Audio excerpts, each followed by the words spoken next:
Hello friends, இன்னைக்கு நம்ம வீட்ல என்ன டிஃபன் செஞ்சுருக்கோன்னு பார்க்கலாமா? வாங்க பார்க்கலாம். சுட சுட இட்லி, மல்லிகைப்பூ இட்லி, சாம்பார் ரெடி ஆகிட்டே இருக்குது. பாருங்கள், சாம்பார் ரெடி ஆயிடுச்சு.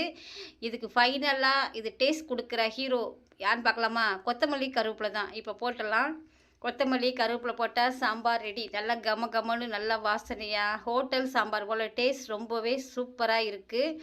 இட்லியும் சூடாக இருக்குது. இப்போது 2 3 இட்லி இல்லை 4 இட்லி வச்சு நிறைய சாம்பார் ஊற்றி சாப்பிட்டா டேஸ்ட் எப்படி இருக்கும் தெரியுமா? ஹோட்டல்லலாம் இட்லி சாம்பார், நம்ம வீட்லேயே நம்ம இட்லி சாம்பார் தாராளமாக சாம்பார் ஊற்றி சாப்பிட்லாம். இட்லி சாம்பார், சுட சுட இட்லி சாம்பார் டேஸ்ட் எப்படின்னு பார்த்துடலாமா? வாங்க பார்க்கலாம். சுட சுட இட்லி, இட்லி சாம்பார் டேஸ்ட் எப்படின்னு பார்க்கலாம். டேஸ்ட் ரொம்பவே சூப்பராக இருக்குங்க. ரொம்ப டேஸ்ட் சூப்பராக இருக்குது. இதே மாதிரியே நீங்களும் செஞ்சு சாப்பிடுங்க. இன்னும் ஒரு நல்ல வீடியோவில் பார்க்கலாம். பாய்.